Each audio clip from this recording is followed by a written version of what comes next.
UAE-യിൽ കൊടും ചൂട് തുടങ്ങുന്നുവെന്ന മുന്നറിയിപ്പുമായി കാലാവസ്ഥാ നിരീക്ഷകർ. പകൽ താപനില 50 ഡിഗ്രി സെൽഷ്യസിന് മുകളിലെത്തും. ഓഗസ്റ്റ് 10 വരെ ഉയർന്ന താപനില തുടരുമെന്നും എമിറേറ്റ്സ് ആസ്ട്രോണമി സൊസൈറ്റി അറിയിച്ചിട്ടുണ്ട്. 40 ഡിഗ്രി സെൽഷ്യസിന് മുകളിൽ എത്തി നിൽക്കുന്ന താപനില ഇനിയും വരും ദിവസങ്ങളിൽ വർദ്ധിക്കുമെന്നാണ് UAE ആസ്ട്രോണമിക്കൽ സൊസൈറ്റിയുടെ മുന്നറിയിപ്പ്. വെള്ളിയാഴ്ച മുതൽ താപനില ക്രമേണ വർദ്ധിച്ചു തുടങ്ങും.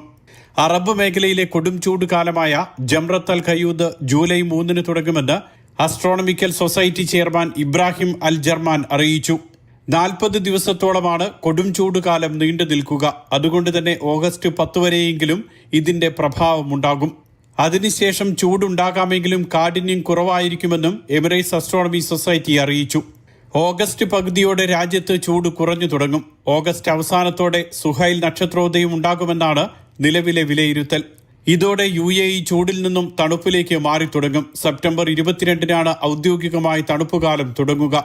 കാലാവസ്ഥാ വിദഗ്ധർ സെപ്റ്റംബറിനെ ശരത്കാലത്തിന്റെ ആദ്യ മാസമായാണ് കണക്കാക്കുന്നത്. Mathrubhumi news, Dubai.